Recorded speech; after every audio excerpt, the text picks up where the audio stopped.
de este bloque. Y bueno, antes de iniciar, quisiera pedirles que, bueno, en esta ocasión no nos vamos a requerir registro de la sesión, ¿verdad, Gina? Me parece que no. Les pediríamos que nos apoyaran al finalizar la sesión. La ponente Gina les va a indicar el momento. Vamos a contestar una encuesta de satisfacción, que es una encuesta bastante rápida, así como las otras encuestas y registros que hemos tenido, son parte de, pues, del proceso que llevamos a cabo de registro para el donante y para el socio que está implementando estas capacitaciones junto con la CNBB, que es Triple GI México. Entonces, sí les pediría que nos pudieran apoyar en su momento contestando esta encuesta de satisfacción. Gina, si me pudieras ir apoyando en proyectar la lámina, este, mientras vamos presentando. En este caso, en esta sesión, vamos a contar con 2 ponentes, con el apoyo de la Dirección General para el Acceso a Servicios Financieros de la Vicepresidencia de Política Regulatoria de la Comisión Nacional Bancaria y de Valores. Se encuentra con nosotros Christopher Castro Solares.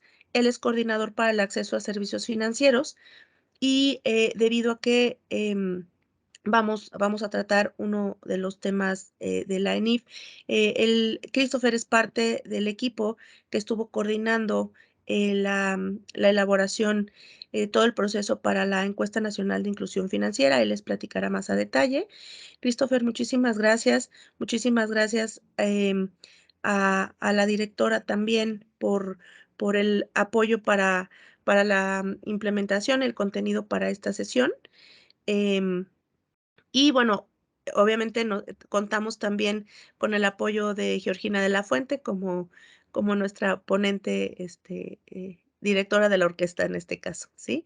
Pues bueno, yo los dejo para no quitarles más minutos, y bienvenidos a todos y a todas.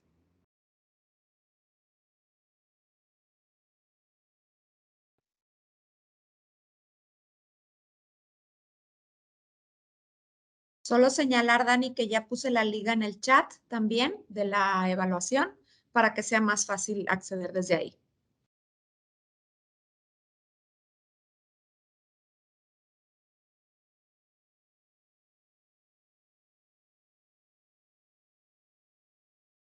Ok, perfecto, muchas gracias.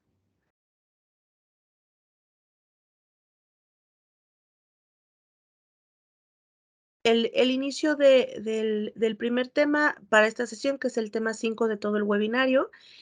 Vamos a iniciar con la presentación de Christopher Castro, por favor. Christopher, si pudieras apoyarnos en el inicio. Gracias. Claro que sí. Buenos días. Como ya lo comentó Dani, yo estoy en el equipo del área de inclusión financiera de la CNBB, los encargados junto con el INEGI de levantar la NIF. Y les voy a dar una muy breve introducción o reseña de brechas de género. ¿Sí? De brechas de género que hemos encontrado en la NIF. Nada más como un pequeño recordatorio, como ya les comentó Gina en las sesiones anteriores. Una brecha de género es una medida estadística que da cuenta de la distancia de mujeres y hombres con respecto a un mismo indicador. Una forma de representar las dimensiones de la desigualdad entre hombres y mujeres en cuanto a derechos, libertades, recursos, oportunidades y beneficios. Aquí es muy importante que ustedes conozcan que hay 2 tipos de medir brechas, ¿no? Lo que nosotros llamamos brechas de concentración, que es cuando de un todo, cuántas mujeres cumplen ese factor y cuántos de un todo hombres cumple con ese factor. Por ejemplo, en este ejemplo tenemos que del 100% de mujeres, el 60 cumplen con, digamos, trabajo, y mientras que del 100% de los hombres, el 80 cumplen. Aquí vemos que hay una brecha de 20 puntos porcentuales. Pero también hay una brecha de distribución. Ahorita vamos a ver de estos 2 tipos de brechas durante la charla. Una brecha de distribución es cuando de un 100% que es heterogéneo, cuántas son mujeres y cuántos son hombres. Aquí, por ejemplo, tenemos que del 100% solamente 40% son mujeres y 60% son hombres. Vemos que es exactamente la misma brecha, 20 puntos porcentuales, pero son distintas distribuciones o distintas concentraciones. Esto es muy importante para poder ir viendo durante la charla qué tipo de brechas son y no nos perdamos. Ahora sí, la que sigue. Antes de entrar a las brechas de inclusión financiera, quiero que tengamos un pequeño contexto sobre brechas en condiciones sociodemográficas. Es muy importante que tomen en cuenta que estas brechas las sacamos de la ENIF para que sea congruente con todos los datos que les vamos a ir dando.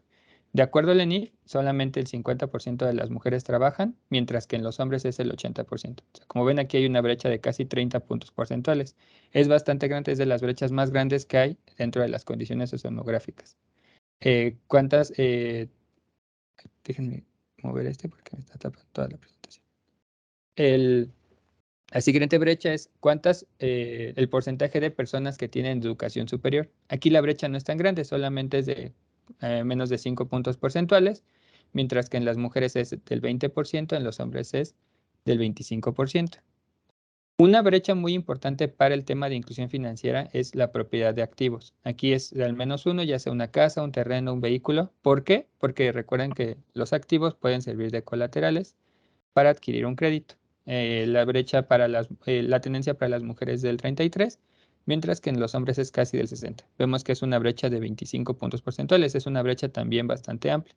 Y una brecha que ya no es tan grande es las personas que tienen celular inteligente. En las mujeres es del 71 y de los hombres del 76. Vemos que ya hay una tendencia bastante generalizada de la telefonía con celular inteligente. ¿La que sigue? A ver si entrando un poquito más en materia, pero vamos a ver la tendencia por tipo de producto financiero. El primero y el que por la mayoría de las personas entra al sistema financiero es la tenencia de una cuenta. Aquí vemos que en las mujeres es del 44, mientras que en los hombres del 57. La brecha es de 13.2.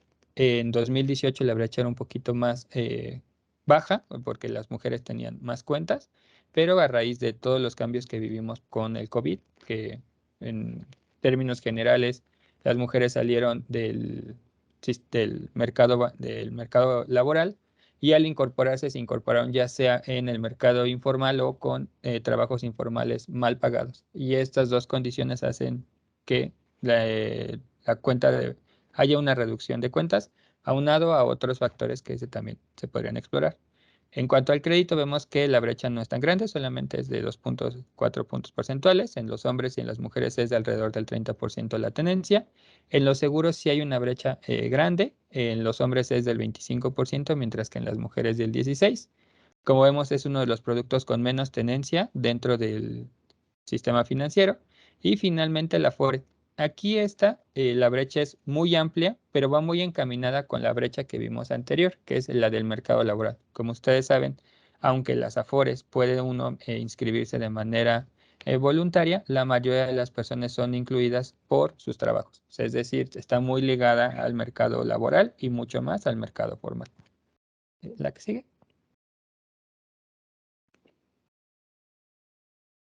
Esta es una lámina que me gusta mucho porque son datos que solo se pueden sacar del ENIF, porque son no solamente de productos financieros, sino de comportamientos financieros, es decir, de actividades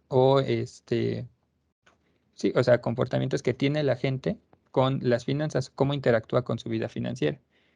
El primer dato es la gente que ahorra. Vemos que casi en los dos sexos es casi del 60%, mientras que en los hombres en las mujeres del 57%, en los hombres del 60%. O sea, vemos que en México ambos sexos ahorran, ya sean instrumentos informales o formales.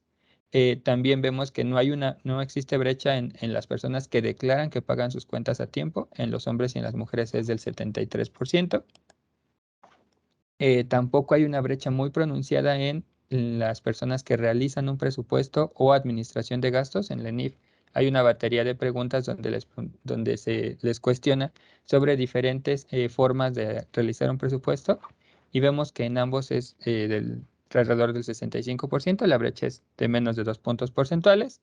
Y el que sigue sí hay una brecha un poquito más grande, que es las personas que saben calcular el interés simple. Dentro de la ENIF hay una pregunta donde se les cuestiona sobre cuánto es el interés que una persona tendría después de un año si invierte 100 pesos y la tasa de interés es del 2% y no hay ningún otro factor alrededor que influya. Y ya, en la respuesta las personas deben decir exactamente 102 pesos y vemos cuáles son las que no contestaron esto. Entonces la brecha es de 7 puntos porcentuales. Aquí hay un factor muy importante que hay otro estudio que lo confirma, que es que muchos hombres declaran, o más bien sienten que saben más sobre finanzas que las mujeres. Y ya cuando se les cuestiona ya con datos duros, los datos no, o sea, las brechas no son tan grandes. O sea, la percepción de conocimiento es mucho más grande en los hombres que en las mujeres. Esto también influye en otras cosas que más adelante Gina les va a platicar. La siguiente. Así ya teniendo como este bagaje con cómo están las condiciones sociodemográficas en los hombres y las mujeres, cómo está su tendencia y cómo están sus comportamientos financieros. Esta es una lámina que también es muy enriquecedora porque solo se puede hacer con instrumentos como el ENIF.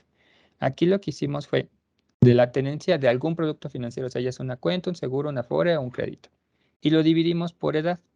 Vemos que en las edades hay rangos de edad donde la brecha se cierra y hay otras donde la brecha se abre. Por ejemplo, en las personas con 60 y más, se abre un poco más la brecha. Esto es pues bastante, pues puede ser intuitivo, ya que pues los hombres al estar más en el mercado laboral, pues tienen una pensión formal de su trabajo y pues con los apoyos del gobierno pues también tienen una pensión del gobierno. Entonces, por eso es que hay una brecha que se puede intuir por qué se da. El nivel de escolaridad, esta es una muy buena gráfica porque lo que vemos es que sí influye el nivel de estudios económicos en la tendencia de productos financieros. Sabemos que en primaria o menos la brecha es de más de 10 puntos y se va cerrando conforme el nivel de escolaridad va aumentando hasta llegar a solamente 6 puntos porcentuales en licenciatura o más. Si la última gráfica, la que tienen hasta el lado derecho, en la situación laboral esta es todavía más reveladora, porque lo que vemos es que los hombres tienen casi una tendencia al 72% cuando ya sea que se dediquen a labores del hogar, que eso es más para mujeres, por desgracia, o no trabajan ni estudian. Entonces lo que vemos es que muchos hombres que no trabajan ni estudian tienen más del 70% de tendencia de algún producto financiero. Cuando solo son estudiantes, en ambos está alrededor del 50%. En el trabajo informal vemos que la brecha prácticamente se cierra al 60% y en trabajo formal se cierra por completo.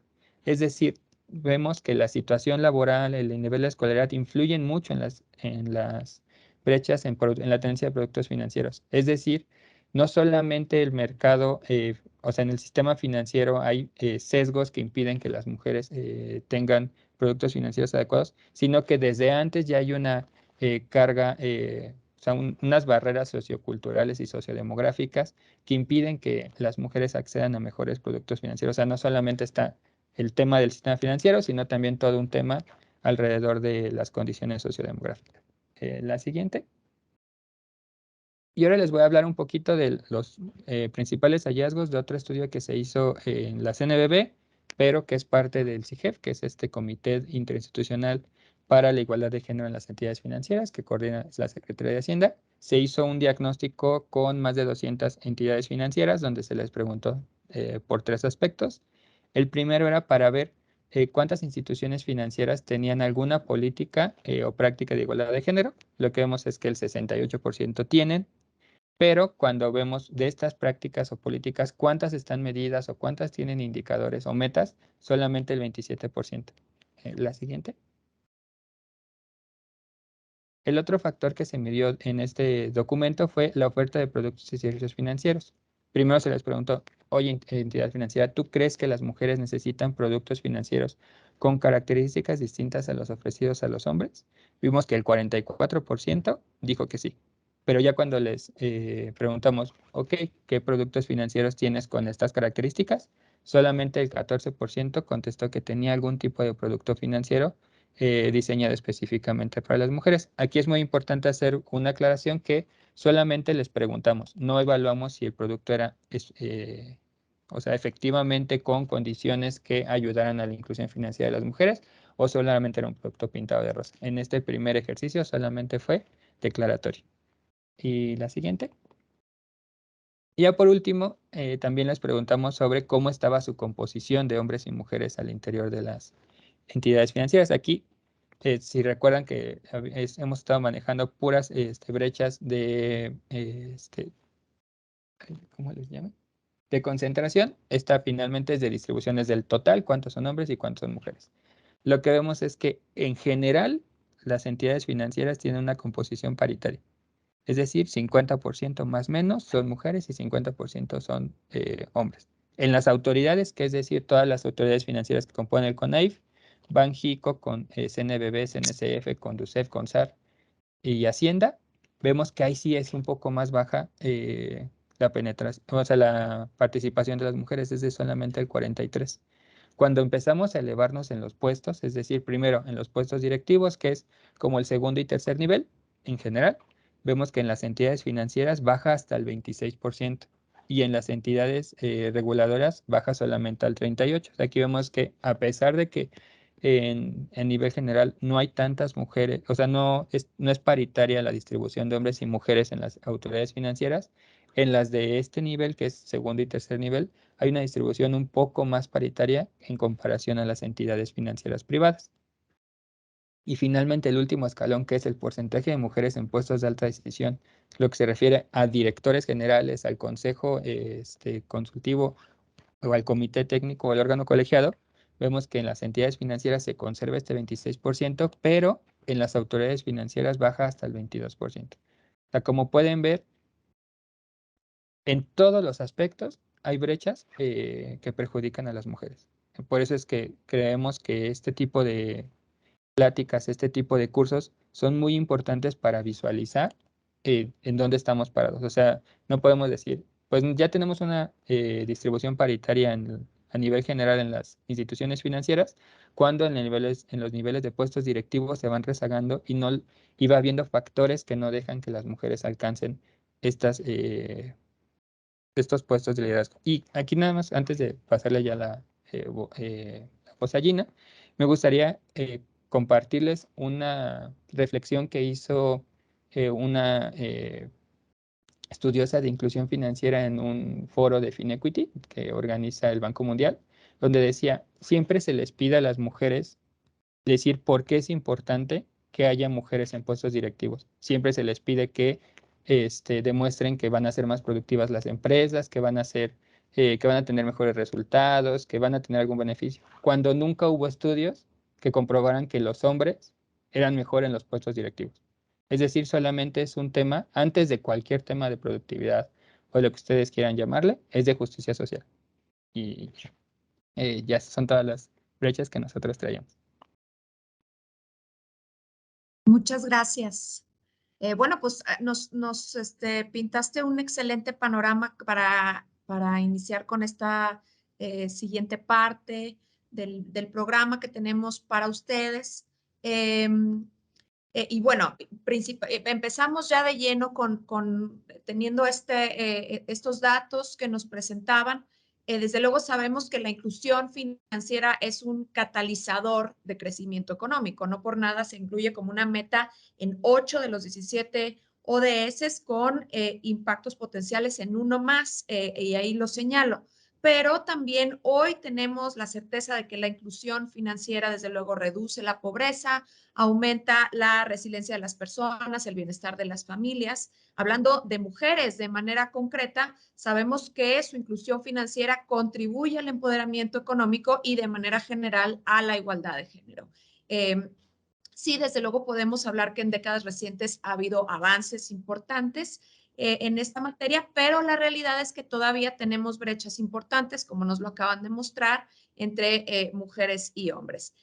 Sabemos 27 años después de la adopción de la plataforma de acción de Beijing, de la que hablábamos en la sesión anterior, el reto sigue todavía presente. Ningún país del mundo, y aquí quiero recalcarlo, ningún país del mundo ha logrado plenamente la igualdad y muchas mujeres y niñas todavía sufren múltiples formas de discriminación, vulnerabilidad y marginación durante todo su ciclo de vida. de manera consistente, las mujeres tienen menos cuentas bancarias, sus negocios tienen menos acceso al financiamiento.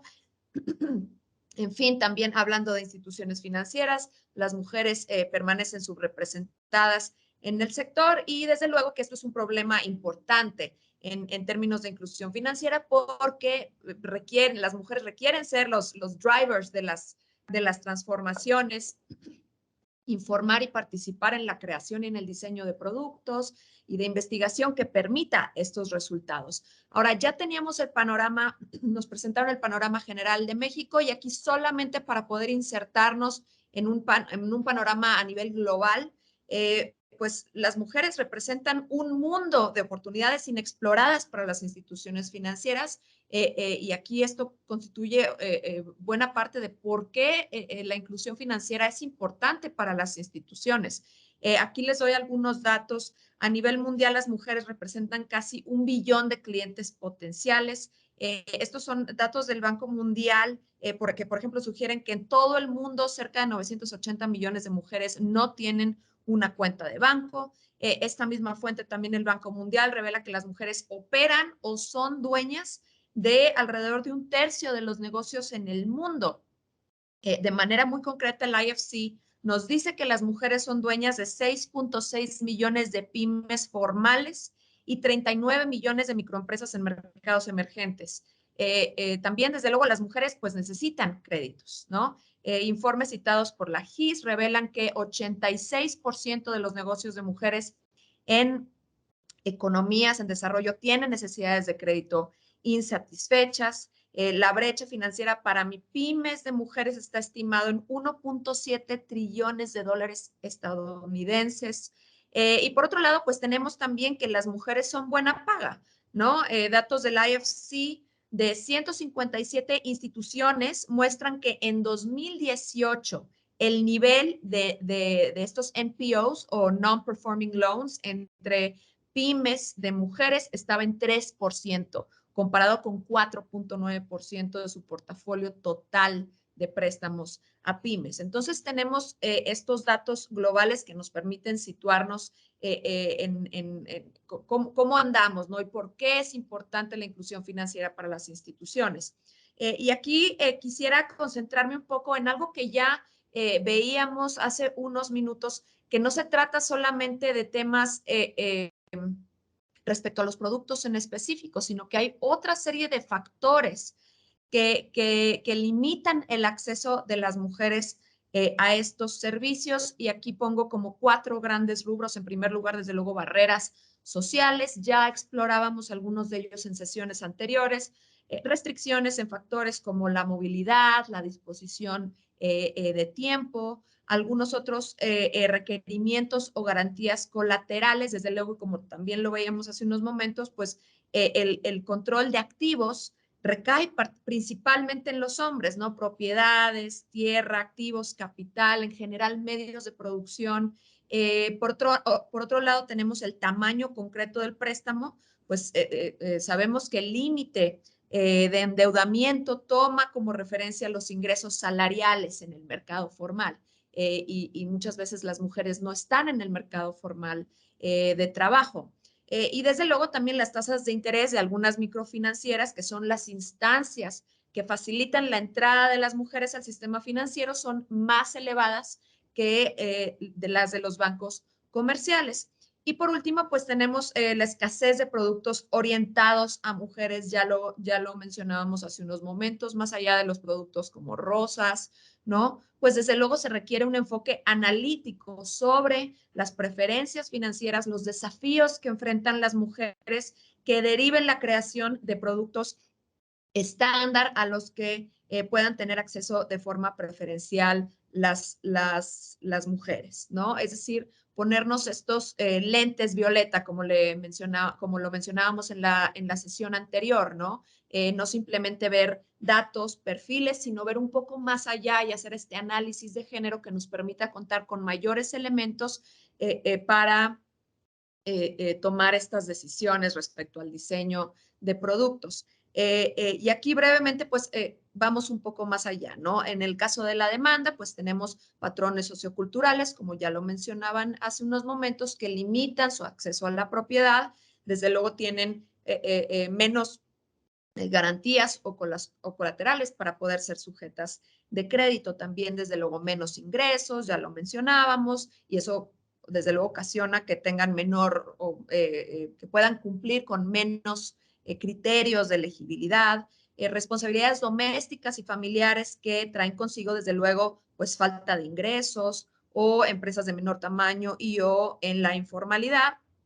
Y algo muy importante y en lo que nos estaremos enfocando más adelante es esta falta de educación financiera. Y eso, desde luego, pues limita sus fuentes de financiamiento y el trato en general que tienen con las instituciones financieras. Ahora, este es un tema de la aversión al riesgo que se menciona en muchos estudios, ¿no? Que son un poco, que las mujeres tienden a ser más aversas al riesgo, pero pues eso desde luego no debe considerarse como natural de las mujeres y es un estereotipo de género para que también puedan valorar este factor en sus análisis. Pero podemos tomar en cuenta algunos factores que la minimizan o la eliminan y son estos que enumeramos aquí, como por ejemplo la edad, la formación y ahí nuevamente la importancia de la educación financiera, conocimiento sobre el mercado y las finanzas, propiedad sobre los activos, responsabilidad en el manejo del dinero del hogar, corresponsabilidad en los cuidados, situaciones de vulnerabilidad, en fin. Entonces, esto no debe contemplarse como una característica propia de las mujeres estrictamente. Ahora, algunas causas de las brechas de género en la oferta, desde luego volvemos a lo que hemos mencionado en las sesiones anteriores, nuevamente estereotipos y roles de género, ¿no? Poca o nula accesibilidad económica en el sentido de pues baja autonomía, menores oportunidades laborales, pero también el tema de la accesibilidad física, ¿no? La inseguridad, las restricciones en la movilidad o la interacción social en general y desconfianza sobre las habilidades para impulsar y gerenciar negocios exitosos, pero también desde luego está la falta de información sobre la evolución de su inserción en el mercado laboral y su participación en los diferentes segmentos empresariales, así como ausencia de análisis de género en el desempeño de la cartera de créditos. Ahora, aquí les tenemos una serie de acciones para la inclusión financiera con perspectiva de género y les brindamos este menú, ¿no? Menú más amplio. Aquí tenemos 6 acciones y los agentes que participan en cada una de las acciones. Y yo aquí lo que les propondría es, pues desde luego que esta presentación, así como las otras, la pondremos a su disposición para que la puedan estudiar con detenimiento, pero para efectos de tiempo y para tener un poco más de espacio al final para poder pues tener sus observaciones, sus comentarios, sus preguntas, aquí quisiera enfocarme en 2. Y es lo que tiene que ver con productos financieros y con la educación financiera, es decir, el 3 y el 5. Pero desde luego, de manera general, tenemos este menú de 6 acciones y al final vamos a ver cómo una implementación, digamos, integral de estas 6 acciones, pues desde luego pueden conducir a buenos resultados. En primer lugar, pues un sistema de indicadores de género es importante.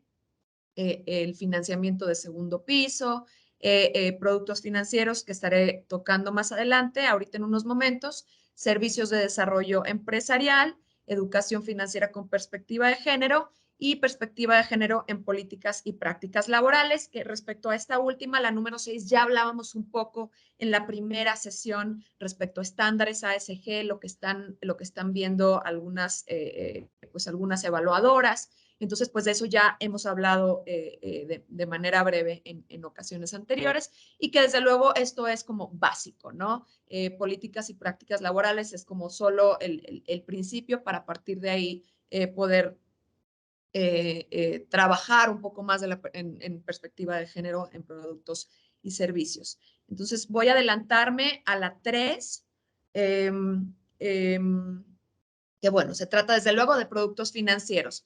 El diseño de productos, servicios, intervenciones y programas se debe de realizar con un análisis de género, como comentábamos hace unos momentos, que permitan el entendimiento sobre por qué aún persisten brechas de género en el acceso y utilización que excluye a las mujeres de estos productos y servicios. Y esto implica, desde luego, examinar las diferencias en las vidas, las necesidades y las preferencias financieras de las mujeres y los hombres. El objetivo principal, desde luego, es crecer los negocios de las mujeres para que puedan transitar a mayores segmentos empresariales, y entonces ello requiere un diseño según el tamaño de las empresas, considerando cuestiones específicas de género. Y es importante en este sentido poder acompañar estos productos con otros que les permita cerrar deudas que tienen previamente las mujeres o que adquieren previamente las mujeres en el sector financiero informal o no regulado, que tradicionalmente estos tienen costos mayores, tasas de interés mayores. Entonces, digamos, un diseño que permite, que contemple estas variables es importante, ¿no? Y ahora, para hacer este análisis de género en los productos financieros, pues una práctica común, desde luego, en los proyectos de desarrollo y que también se realiza en este ámbito, es hacernos las siguientes preguntas. ¿Quién hace qué? ¿Cómo lo hacen? ¿Y por qué? Es decir, ¿cuál es digamos, condiciones específicas respecto a acciones y a decisiones? Por otro lado, ¿quién tiene qué? ¿No? Como parte fundamental de este análisis de género. ¿Quién tiene los activos, los recursos, los ingresos? Y por otro lado, ¿quién decide qué y cómo? ¿No? Hacer un análisis, entender los distintos papeles, las posiciones que tienen los actores en general en su vida que permita realizar evaluaciones, ¿no? Y desde luego que al responder estas preguntas también debemos de tomar en consideración algunas intersecciones. Ya hablábamos en sesiones anteriores sobre este concepto de la interseccionalidad. ¿Y qué debemos de contemplar aquí? Pues la edad, la geografía, el nivel educativo, ¿no? Desde luego, una mujer joven de 18 años, emprendedora, pudiera ser, tiene distintas necesidades a una mujer de 50 con otro tipo de negocio o con otro tipo de actividades. Entonces, sí tomar en cuenta estas distintas intersecciones cuando nos hacemos estas preguntas, ¿no? También es necesario evaluar ciertas características de los productos o los canales de delivery que no son funcionales para las mujeres, así como otros requerimientos que son un poco más difíciles de cumplir. Ahora, algo fundamental es que muy pocas instituciones financieras levantan datos desagregados por género, ¿no? Por sexo, pues, lo que ya comentábamos hace un momento. Y desde luego, esto es un impedimento importante para conocer los comportamientos y las necesidades de las mujeres e incorporarlos en el diseño de sus productos.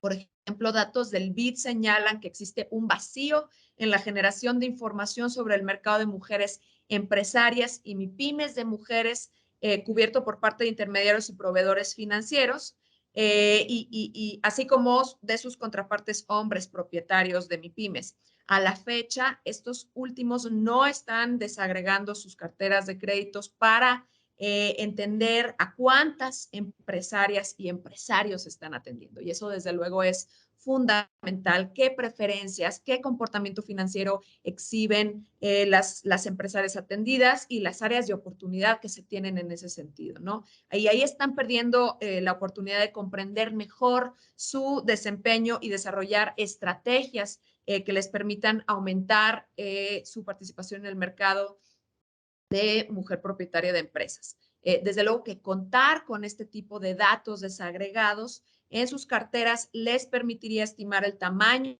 del mercado de mujeres empresarias cubierto, lo que les ayudaría a reorientar sus políticas de captación en este mercado, ¿no? Y aquí les comparto estas características generales recomendadas, y esto es esta es información contenida en el diagnóstico que nos mostraban hace unos momentos de la incorporación de la perspectiva de género en el quehacer de las entidades financieras en México de este año, dividido por factores, ¿no? Está el diseño, el historial y garantías y la elegibilidad, y son características específicas recomendadas para el diseño, ¿no? Productos en paquete, costos considerando sensibilidad a los precios, condiciones preferenciales, el considerar un historial crediticio alternativo, ¿no? Considerar otros modelos de credit scoring diferentes a los tradicionales, la garantía colateral o aval flexible, el registro de garantías mobiliarias, análisis y auditoría de las bases de datos y documentación simplificada. Y por otro lado, tenemos características recomendadas en los servicios financieros en general, ¿no? En términos de acceso, de transparencia y de capacitación. Desde luego, como ya lo comentábamos hace unos momentos, hacer un análisis de estas barreras conductuales, campañas publicitarias enfocadas específicamente en mujeres, contratación de personal femenino, también lo comentábamos ya, muy importante para la atención de clientes, en particular de clientas de mujeres, ¿no? Desde luego que una mujer puede sentir quizá mayor seguridad o mayor confianza de acercarse con una mujer más que con un hombre. Y esta red de apoyo a mujeres, desde luego transparencia, ¿no? Que todo haya, que en todas las comunicaciones haya un lenguaje accesible, esta estrategia de comunicación, programas de concientización de género para el personal, así como este, por ejemplo, y desde luego educación financiera y digital. Ahora, el segundo aspecto en el que me quería concentrar es en la educación financiera.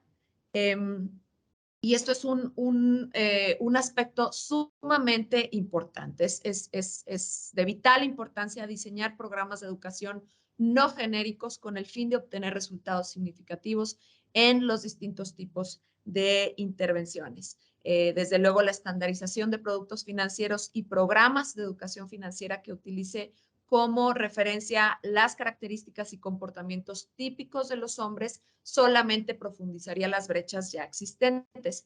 Y aquí quiero destacar un estudio de la OCDE ya de unos años atrás, pero me parece que los resultados se sostienen. Es de 2013, que analiza estos efectos de la alfabetización financiera en 14 países y muestra brechas desfavorables hacia las mujeres.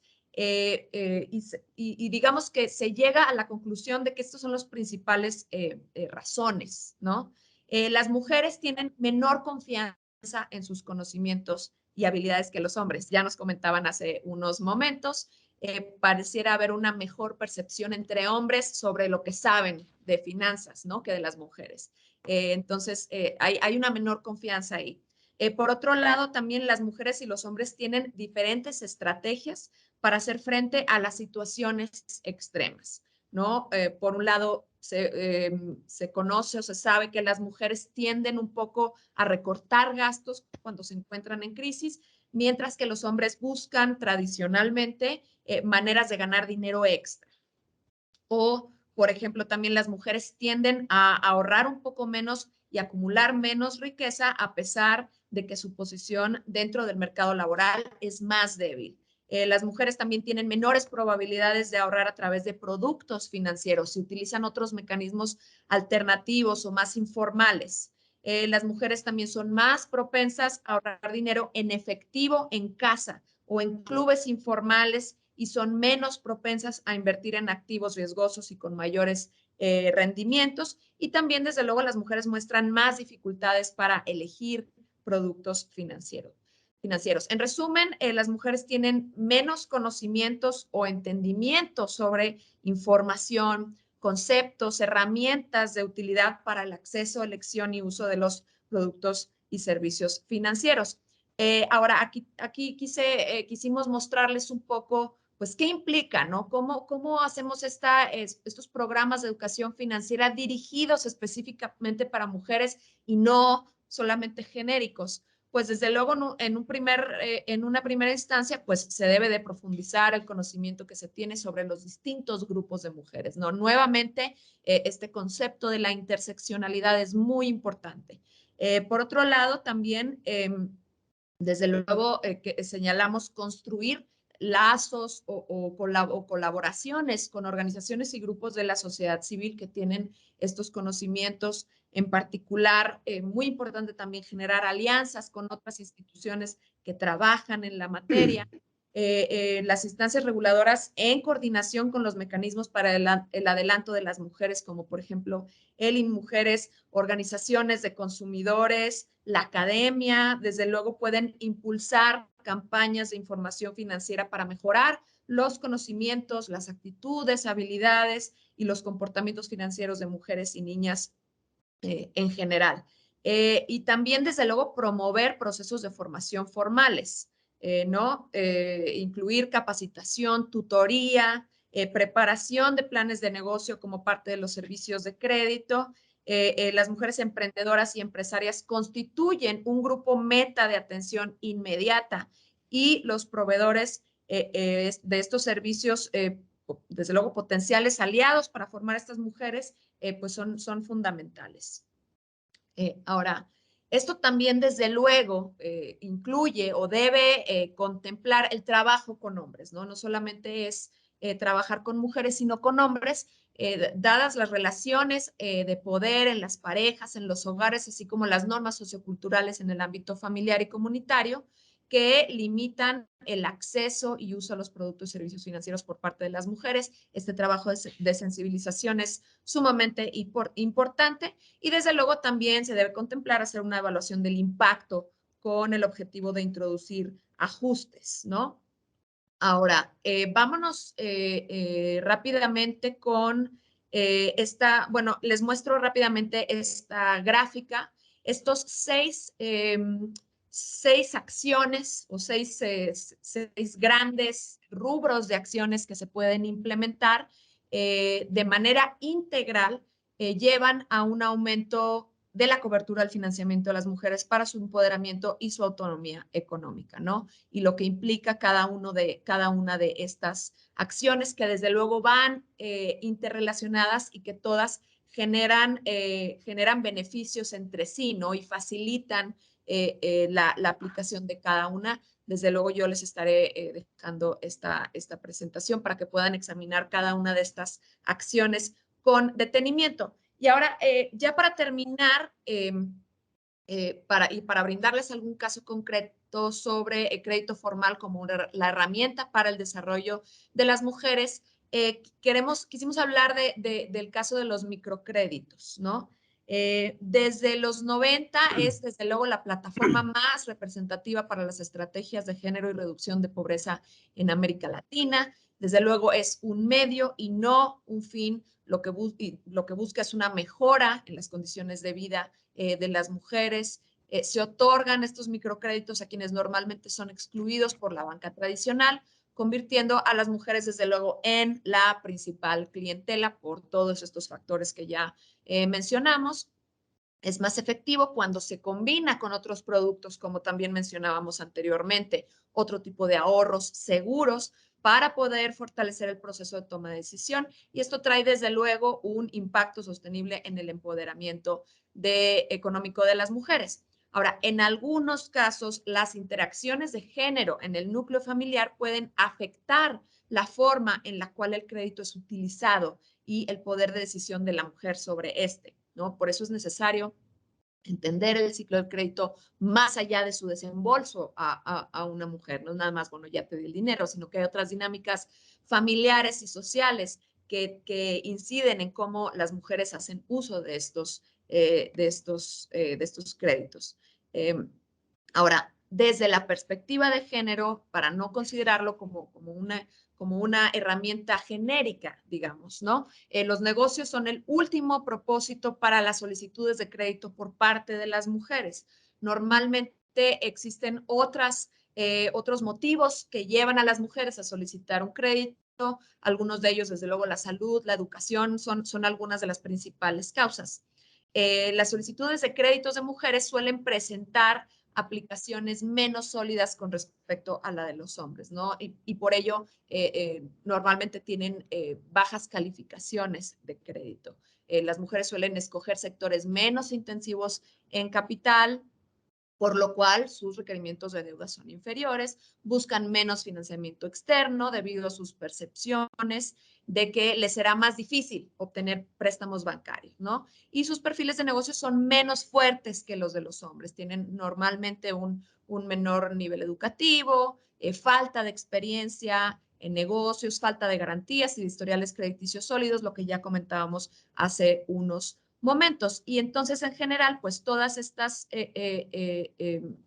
todos estos factores hacen que desde luego puedan obtener préstamos de instituciones microfinancieras con condiciones menos favorables, lo que comentábamos hace unos momentos, con tasas de interés más altas que la banca tradicional. Entonces, esto, desde luego, tenemos aquí barreras al acceso y tenemos malas condiciones una vez que lo obtienen. Y aquí queríamos mostrarles un ejemplo. Bueno, ahí voy para allá. Por eso, desde luego, la recomendación general es que a la hora de formular políticas de inclusión financiera con perspectiva de género, pues estas deben de diseñarse con incentivos para generar cambios en la conducta de las personas y vencer la presión social y cultural. Desde luego aquí sin perder de vista que el reto es migrar de ser una herramienta para la superación de la pobreza a ser una herramienta para el desarrollo, fomentar el ahorro, la adquisición de seguros, superar la trampa de ingresos medios y el uso generalizado de medios informales, ¿no? Por eso, desde luego que la recomendación puntual es que la educación financiera debe complementar el alcance del crédito formal.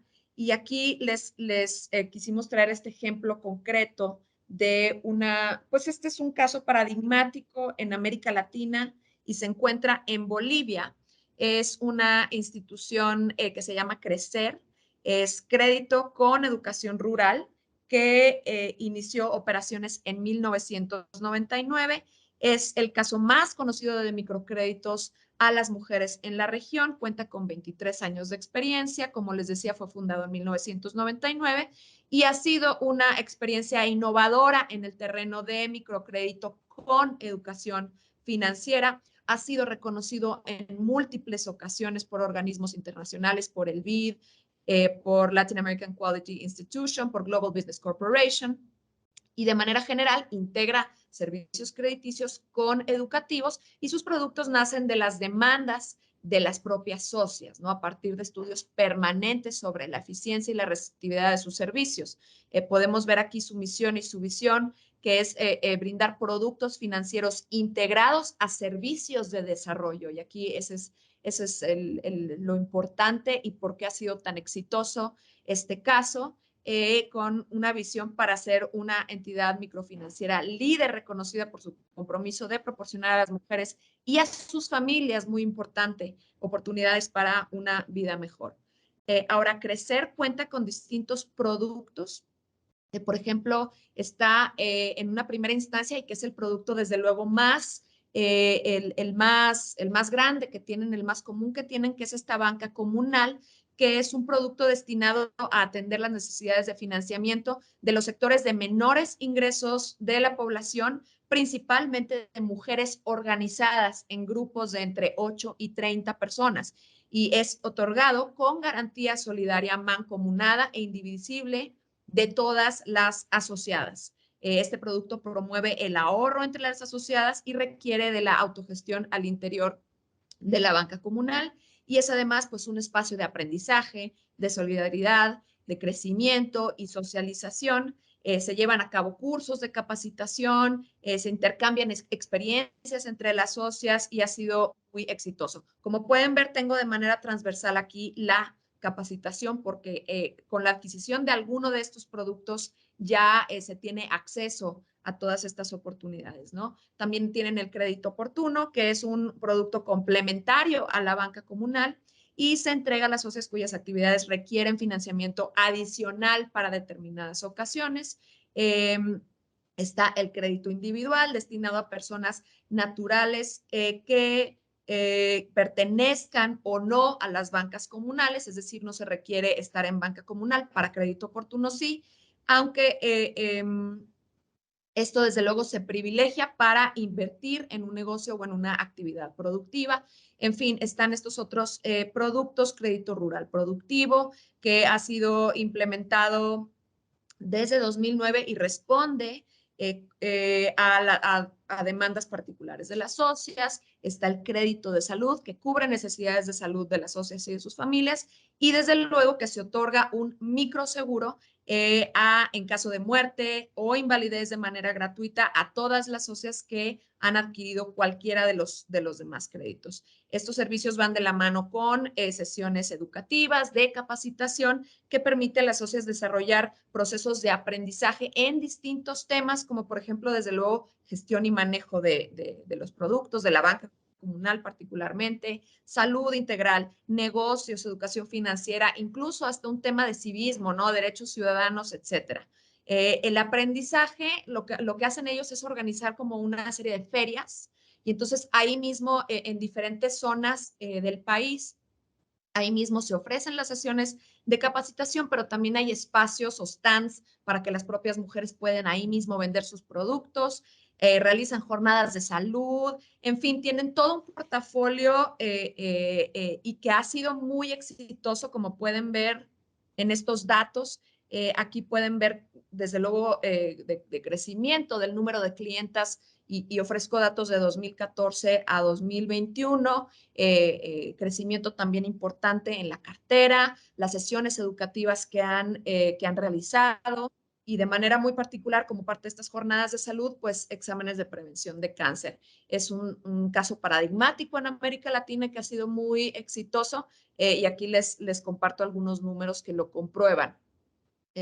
Con este caso quisiera cerrar esta sección del webinario, y antes de pasar a las preguntas y respuestas, pues darles unos minutitos para que puedan contestar esta encuesta de evaluación. Ya tienen la liga ahí en el chat, y también desde luego poder, si tienen un minuto, para registrarse, y que esto nos permita contar con datos de quienes nos pudieron acompañar el día de hoy. Entonces damos unos 5 minutos para esto y pasamos a los comentarios, si les parece bien.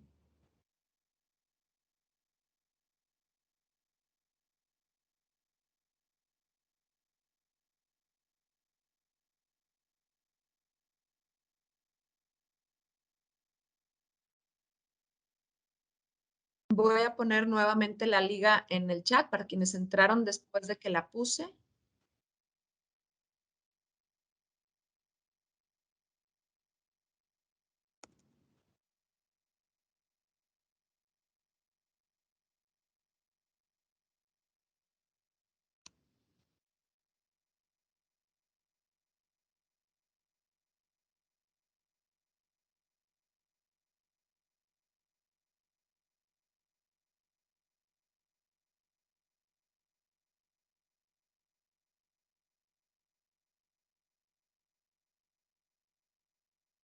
Y del registro.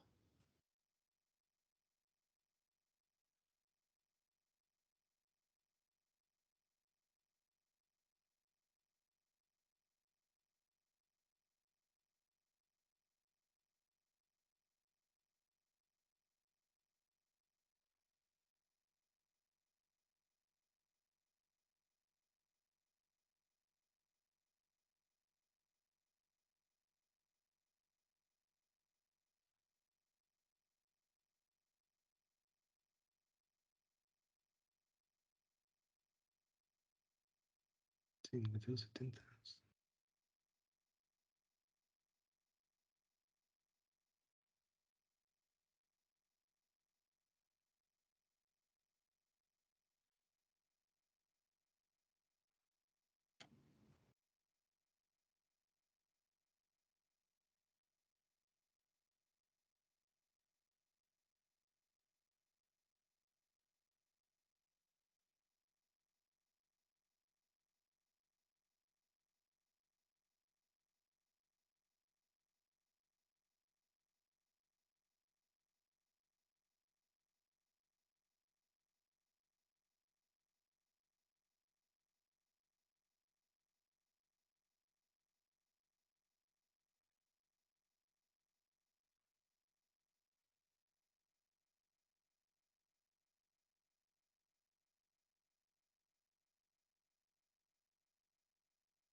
¿Listas? ¿Listos? Pues atenta a sus observaciones, sus comentarios, lo que nos quieran compartir, si tienen alguna duda, vamos a poner esta presentación a su disposición. Entonces, sí, adelante, Dani. Muchas gracias, Gina, por la presentación. Tengo una pregunta que nos llegó por el chat. Nos dicen, bueno, desde el sector regulador, ¿qué podemos hacer para disminuir las brechas de género que mencionaron? ¿Cómo le hacemos para ayudar a nuestros supervisados? Esta es una pregunta específica para Christopher. ¿Cómo le hacemos para ayudar a nuestros supervisados? ¿Qué podemos hacer para disminuir las brechas de género que mencionaron desde el sector regulador? Pues como reguladores, cada uno tiene distintos ámbitos de competencia dentro de sus de regulaciones que emiten. O sea, por ejemplo, la CNBB sacó el año pasado una regulación para disminuir el factor de capital en créditos para mujeres, pero una primera actividad, como les dijo Gina, que es muy importante, es desagreguen sus datos. Como reguladores, creo que un primer paso que todos debemos hacer es desagregar datos y sobre todo publicarlos, porque si los tenemos desagregados en nuestras computadoras o en nuestros servidores, pues de nada sirven si no los publicamos, si no pueden con ellos manejarlos, si no pueden analizarlos otras dependencias. Creo que nosotros como reguladores, nuestro primer paso y muy importante es desagregar datos, analizarlos y publicarlos, difundirlos. Creo que ese es un primer paso y el otro, pues ya más específico, depende de cada una de sus regulaciones. Muchas gracias, Christopher. No sé si existe alguna otra pregunta.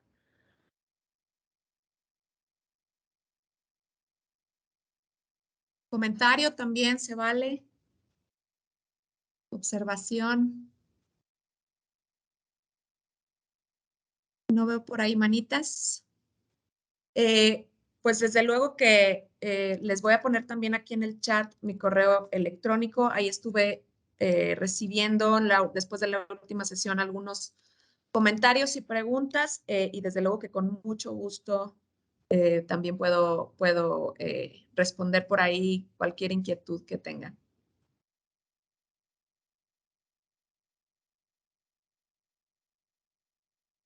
A ver, ¿cuándo comparten las presentaciones? Sí, pero sí has enviado, ¿no, Dani?